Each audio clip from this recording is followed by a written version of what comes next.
I, 39, female, have been married to Nick, 42, male, for over 6 years.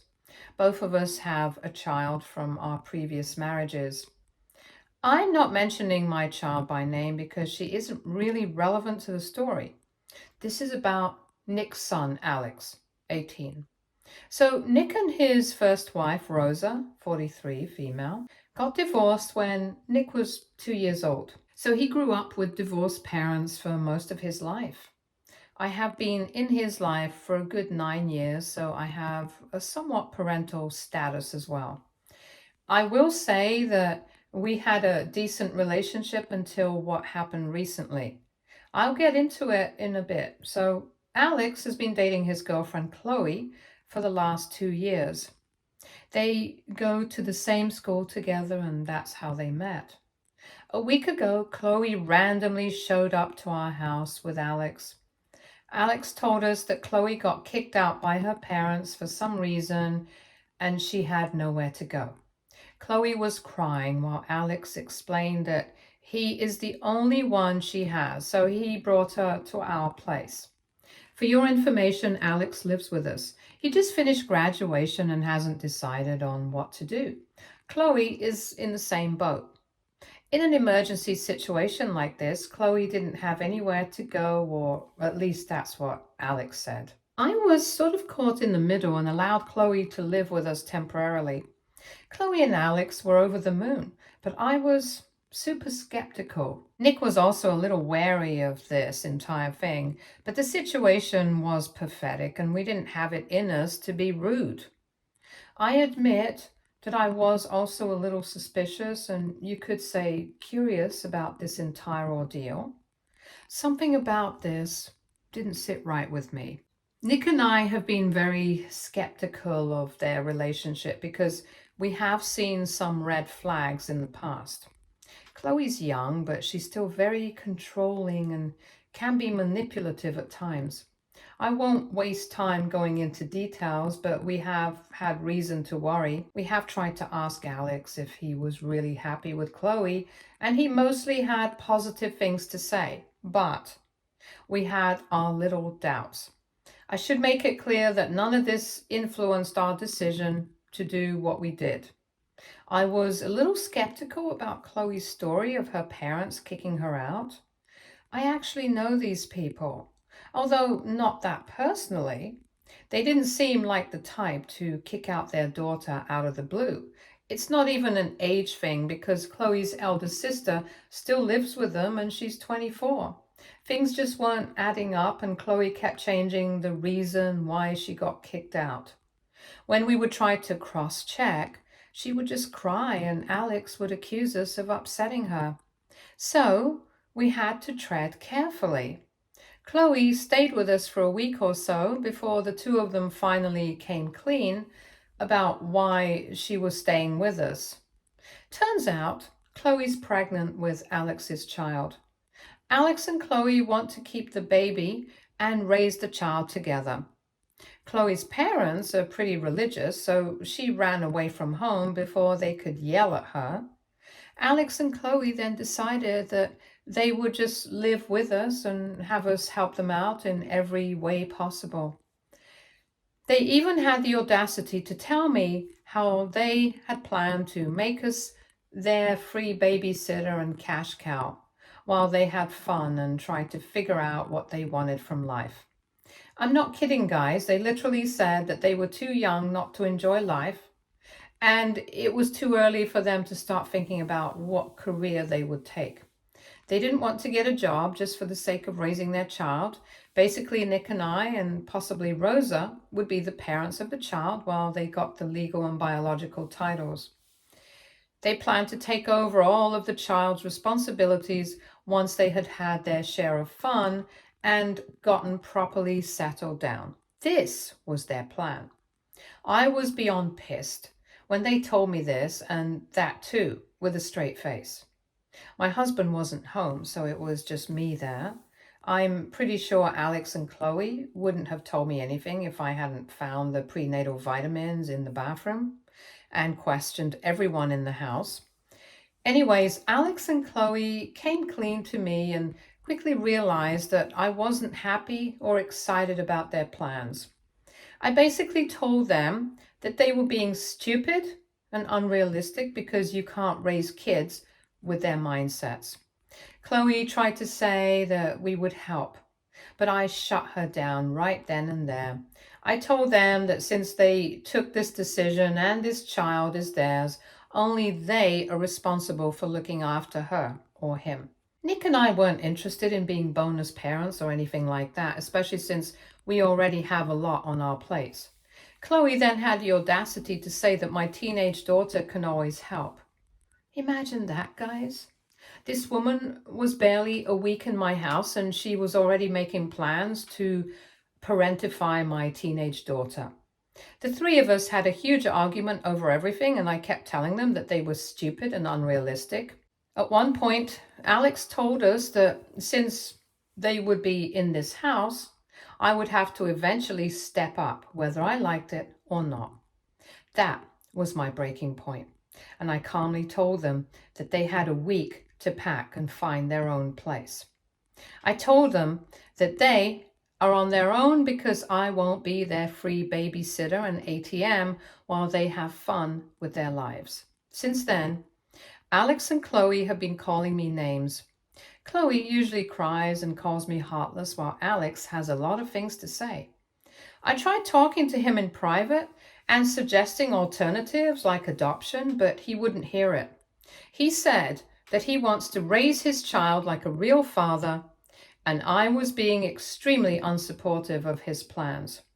He has been telling me that I have finally revealed myself to be that cruel, cold-hearted stepmother that people talk about. I'm really angry and also hurt by this. My husband hasn't been back yet, so he isn't there to back me up in person. That's why Alex is taking out his anger on me. I did inform Nick of what's going on, and he agrees with me. But Alex thinks that I am manipulating his father and making him do what I say. Things have been very tense in the house since then.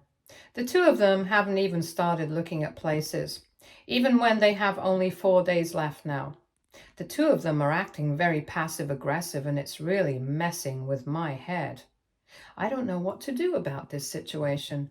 Did I go too far? Can I handle this situation differently? I do love my stepson and want the best for him. It absolutely breaks my heart to know that Alex hates me right now. I genuinely would have helped if their expectations and plans were realistic, but I can't do what they want from me. I know that if I continue letting them stay with us, they would never leave, and we would end up taking care of the child like Alex and Chloe want us to. I am done raising children, and neither of us has the energy or time for a baby now.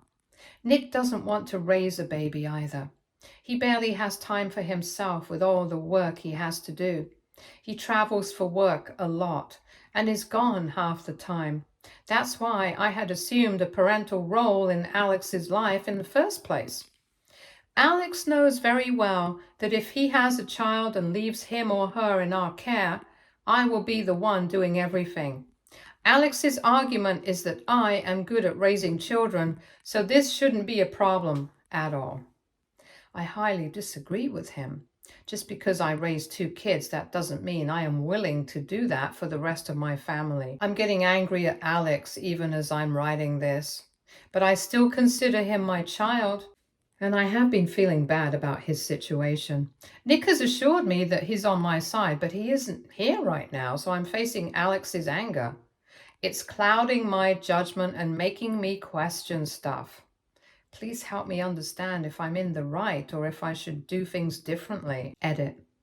I see that some people are confused and some have questions. Please read this edit for more information. I called my stepson an adolescent because that's the age group he belongs to. I know that in the US, 18 is still considered adolescent. I will mention here that I moved to the US while I was dating my husband. I'm originally from another country. Please don't ask me what country. It's because it's simply not relevant. Anyways, now you know why I called him an adolescent.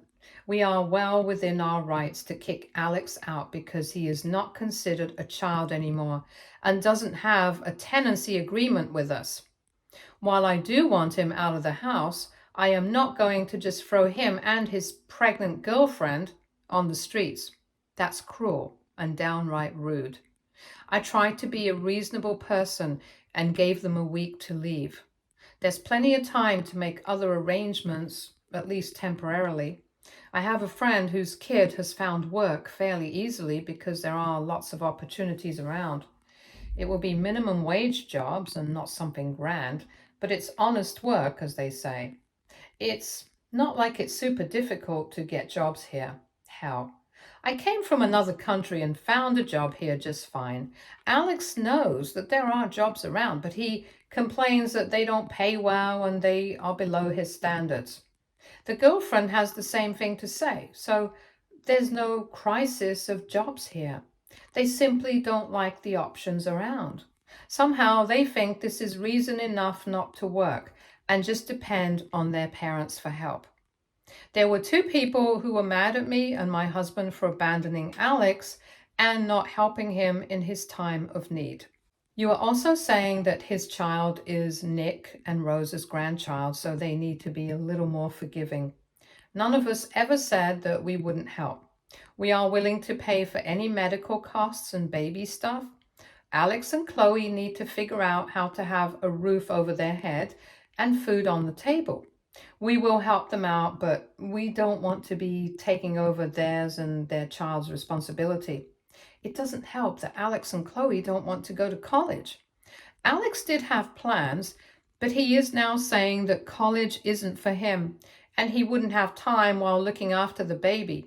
I really doubt he will look after the baby that well. He doesn't even have the drive to find work. God knows what he's planning to do. It's just plain stupid, and we won't stand by and let him ruin his life like this. If he is old enough to decide on having and keeping this child, he's old enough to work to raise him or her. That being said, we do recognize that he is pretty young and needs support. It's just the entitlement that we're trying to break. Update 1. Thank you everyone for leaving comments on this post. People who've been teen parents or who have kids who become teen parents have been really helpful. I think it's very easy to tell us to kick the kid out and let him fend for himself. But as an adult, I know that things aren't always black and white like that. I'm a mother myself. I already mentioned that I have a kid of my own, so I know how hard it is to be a parent. I can only imagine how hard it will be when you are a young adult and don't have many prospects. Alex made a huge mistake by acting like an entitled brat, but we still need to try and talk to him about everything because we know he's scared as well. Sometimes you just have to try a little. If he keeps rejecting our help and advice, we will have no option but to just let it be. Nick has been back and has read all your comments because I felt like he needed to see all this advice.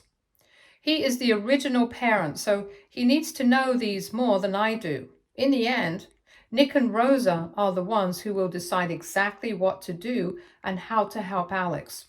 Nick and Rosa had a talk and they decided to sit Alex down and talk to him about everything once more. They're going to make their stance clear on the situation so he doesn't keep blaming me for being the villain. Nick and Rosa have also decided to talk to him without Chloe present. They feel like the girl is having too much control over him and is somehow influencing his decisions. There are a few red flags that we saw pretty early on, so this isn't very out of the blue. Surprisingly, Rosa requested that I be at the meeting too. This was very surprising. Rosa and I don't have the best relationship because she's been wary of me having any parental authority over Alex. But she knew it was inevitable since I have been in Alex's life for so long. Still, she and I weren't all that friendly and barely civil with each other. That's why I was surprised when she called me and told me that I should be there. She also said that I had a significant influence on Alex's life, so this should include me. She also acknowledged that I have been the bad cop in their dynamic for a while and it was why Alex was so angry at me. Rosa feels like she and Nick have given in to him too much, and it's making him think I am the evil witch who doesn't want him to be happy. With me there, they wanted to show Alex that we were a united front and had the same mindset.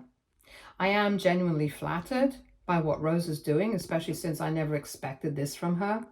I agreed to be there, but would leave if Alex becomes too uncomfortable or if any of them don't want me there. We have already informed Alex about a possible meeting. He tried to push back and practically demanded that his girlfriend be there, but we aren't budging. Good for us that Alex has very little choice now, since he knows he cannot move forward without some support from us. Nick is sure that since it's been a few days, Alex has probably started to get a reality check. He has slowed down on texting and his messages have less vitriol than before. I can see that he's starting to look a little concerned and less angry than before. Chloe rarely comes out of her room, and when she does, she just ignores me. Alex takes her food upstairs so that she doesn't have to eat with me. Alex has been keeping Chloe company for most of the time, but sometimes I find him staring into space in the living room and kitchen. My daughter has noticed that too and told me that she's worried for Alex. I really feel bad for him too, so I'm hoping he will be less defensive when we have the talk. Nick and Rosa are hopeful as well that he will be more reasonable now that he knows what's in store for him. We will have to wait and see, though. I will make an update once the meeting is done. Let me know if you guys would be interested in knowing what happened. Update 2. Nick, Rosa, and I had a talk with Alex. It has been very interesting, to say the least. I won't waste your time and just get into it now. So the meeting happened at our place. Alex asked Chloe to go meet up with friends while we chatted. Chloe looked really wary but left anyway. Rosa arrived at the house before Chloe could leave, and it was weird, to say the least. As soon as Chloe saw Rosa, she started stroking her belly and sniffled. Rosa just put on a poker face and didn't say anything beyond a curt hello. Chloe looked a little miffed at that, but then left. It was super weird to see her behave like that. I have a feeling this was a manipulative tactic made to make Rosa feel sorry for Chloe and the future grandchild. Too bad Rosa isn't that emotional or stupid. She got straight to business and started grilling Alex on what he was thinking. Alex was a little shocked to see his mother so against him. Rosa has the tendency to go easy on her son, so this was new for Alex. She absolutely tore into him for trying to take advantage of us and have a child without wanting any proper responsibility associated with it.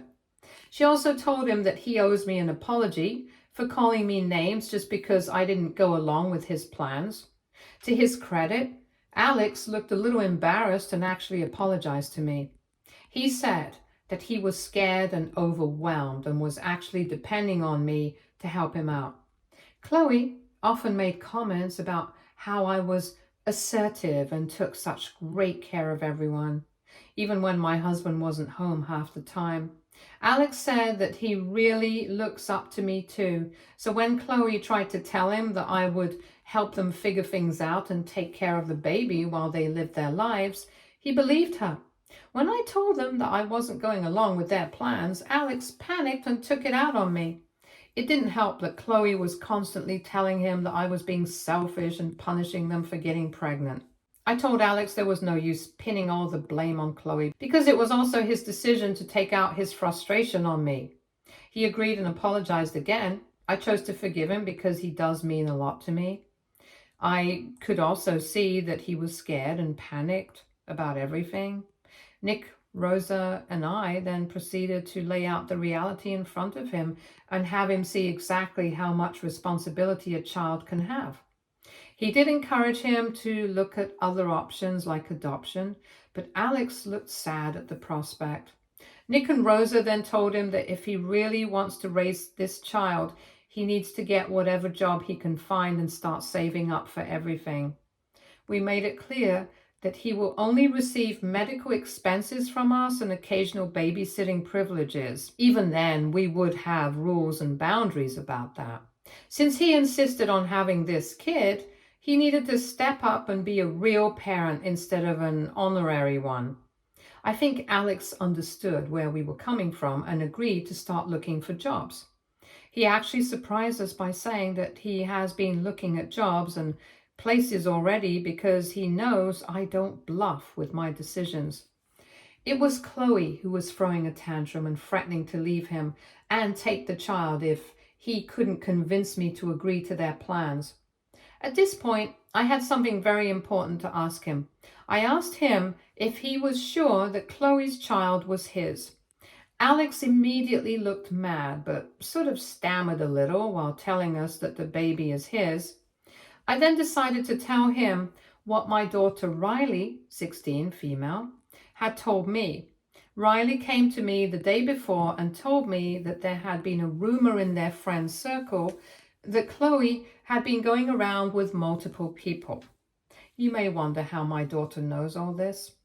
One, she's a teenager, so she has information on her seniors. Two, one of her friends actually told her that she had seen Chloe at her house while her parents weren't home. This friend has an older brother, so you know where this is going. Apparently the friend had informed her brother that Chloe is pregnant, and he had made a weird face that was beyond suspicious. My daughter decided that she had enough information to approach an adult and tell them what she knew. I have to thank her for that one because with her help, we were able to get the truth out of Alex. Alex had initially insisted that the child was his, but when I told him what I heard from Riley, he sort of looked defeated and hung his head, and he told us that he had his doubts about Chloe cheating, but she got pregnant before he could break up with her. He also said that Chloe swore that the child was his and got really mad when he asked her if she was sure. Rosa and Nick were extremely pissed off with Alex when they heard this. Nick told him that he was stupid and he taught him better than that. Rosa said that she had been warning Alex against Chloe, but instead of taking it seriously, he was planning ways to help Chloe mooch off all of us. Alex sort of just hung his head down and didn't say much, while his parents called him stupid, among other things. When they calmed down a bit, I told Alex he needed to ask for a paternity test and only then agreed to be on the birth certificate. Alex looked a little scared and said that Chloe would throw a tantrum and definitely leave if he asked for a paternity test. I showed him the reality of his situation and made sure he knew that paternity fraud has been a rather common problem in the country. Chloe has already acted really suspicious, so he needed to get his bases covered. We also tried to make him understand that the way Chloe was dictating his life wasn't healthy and the relationship is doomed in the long run. Alex actually didn't argue with that, but he did say that he didn't want to leave Chloe. I think he has become too enmeshed with Chloe for some reason. This isn't healthy at all, and I am genuinely worried about him. Alex has told us that he would talk to Chloe and they would be vacating the house once the week is up. He said that he understood what we said and took our advice to heart, but he needed to do some thinking before making a big decision. He begged us not to cut him off or stop talking to him. It absolutely broke my heart that he thought we would cut him off completely and turn our backs. The poor guy is scared out of his mind, and right now the only thing he wants is our support no matter in what way we offer it. Nick, Rosa, and I have told him that he would always have us, and we won't be abandoning him, but he cannot disrespect us again. We also cautioned him about the paternity thing and ended the talk. I know that the drama is far from over. I really don't know what will happen now. I hope Alex has the sense to ask for a paternity test because this is suspicious as hell. I'm also sort of worried that Chloe will create a scene when the week is up and it's time to leave. I have a feeling things would get super ugly. I can't guarantee you that I will have a better update soon, but I'll try and keep you guys informed if something happens. Update 3. I almost forgot about this account and only remembered it when my daughter asked if I knew about Reddit. I don't think she found the post or anything. I'm pretty sure she was just asking a general question.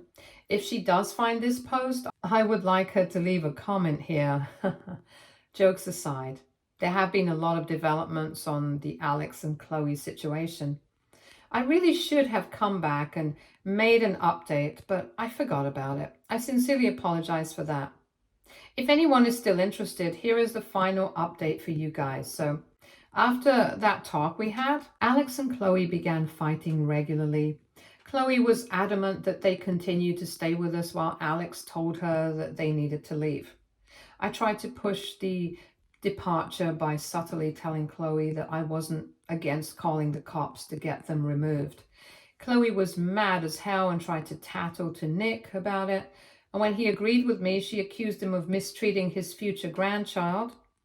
Nick snapped at that and told her that there is no guarantee that the child is related to him. He also told her that he and Rosa had decided not to pay a penny towards the child or help them out until they knew for sure the child belonged to Alex.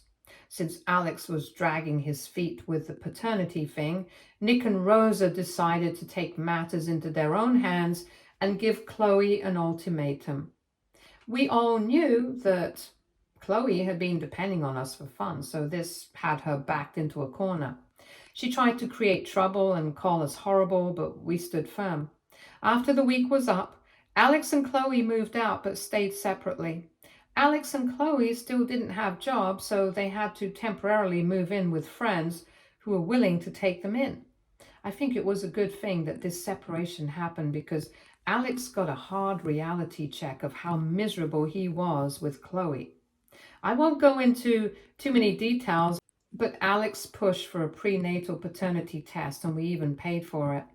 Chloe was desperate enough to take it, hoping that the child was his. Well, Alex wasn't the father. That was the end for Alex and Chloe, even though she had tried to get him to stay regardless. Alex had a sort of mental breakdown after this and had to see a lot of therapists and get into counseling. It was a tough time for him, but he is doing better now. He's living with us and planning to start college this fall. We don't have any information on Chloe now, so we can't say how she's doing. So Alex is doing well and the situation has solved itself. I would say that the saga ended on a positive note for us, and I am truly grateful for that. Stay tuned for more stories from our girl relationships.